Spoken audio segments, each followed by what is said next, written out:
Now for my sins, I did go and visit the 2007 Geneva Motor Show. It was mostly a terribly boring exercise, but there was one car there that screamed, "Come and drive me." It was the KTM Crossbow concept car. A year and a half later, we're at Silverstone, we've got a Crossbow, and we're going to drive it.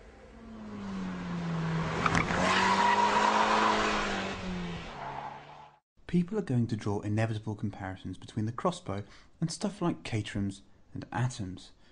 That's a big mistake though. To appreciate this car, you have to get over the fact that even as a low-spec track car, it's over £53,000. The Crossbow is basically a two-seater, full carbon racing tub with a 237 horsepower Audi TT motor sitting behind the driver. The quality is absolutely first rate, especially in the cabin, which is crammed with gorgeous details like the centrally mounted instrument pod.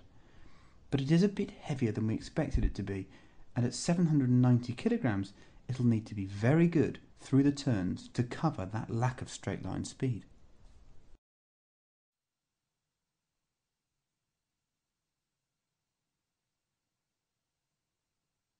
There, I'll do it fine. You're right with your pedals. Okay. Yeah.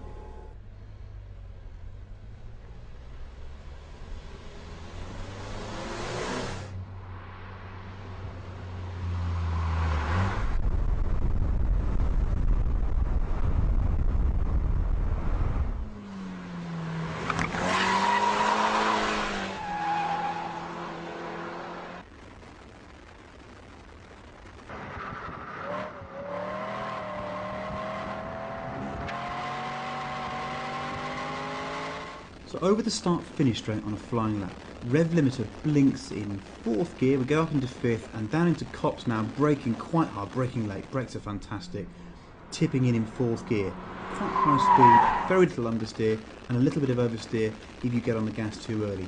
So neutral, in fact, oddly enough, understeer is a lot less than either an Atom or a Caterham.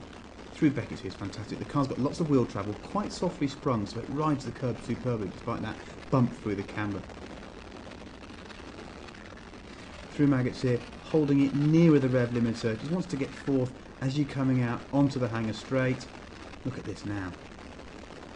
Now there's a lot of performance in a straight line, but with the aerodynamics of the car being very, very bad, over about 110, 120, it doesn't really accelerate that much. In fact, I'm trying to duck, as you can see on the left there, to try and get my head out of the airflow. Braking hard into Stowe again, superb braking performance. Tipped the car in a bit too quickly, whoops, a touch of oversteer, probably lost half a tenth there, and look here, a bit more going out onto the curbs. That just shows how much fun the car is. I can't help but hang the back end out now and again, braking hard into Vale.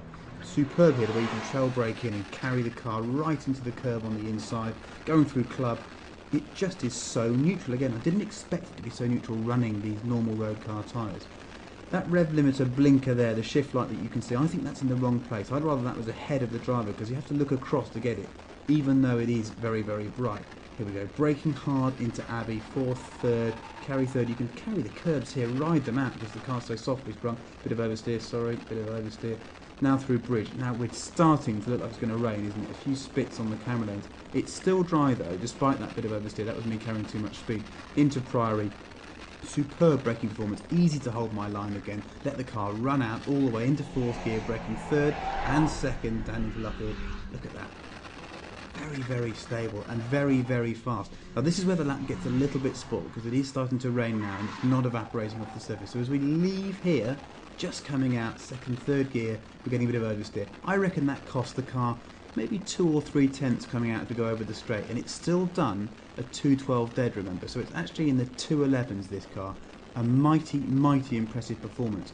And even if the speed doesn't blow you away, what I found so enjoyable about this car was that it was fun and adjustable. It's difficult not to gulp very hard when you learn that KTM wants £53,000 for this particular track-based Crossbow. It's a stunning car, but at that sort of money, it doesn't even have the performance to compete with the Caterham R500 because at 790 kilograms it's too heavy, and even though it's got 235 horsepower, it's a bit low on the power-to-weight ratio scales. This is actually an R400 rather in terms of performance, and that car must be £20,000 cheaper.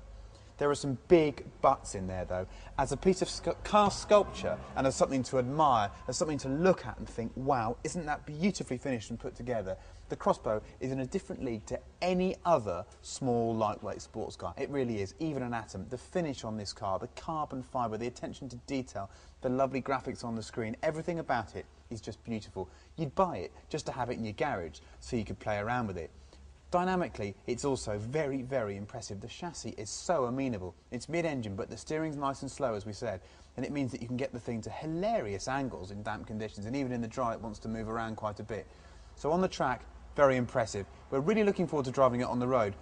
I was expecting to be quite disappointed by this car because I thought they got it a bit wrong. I think they'd gone a bit too much on price, a little too low on performance, but actually on first impressions, a very exciting car. So let's wait and see what it's like on the road, and also what it's going to be like when someone adds 100 horsepower to it, because that's what it really needs. The chassis is so good, it could do with more power. A stunning, stunning car though.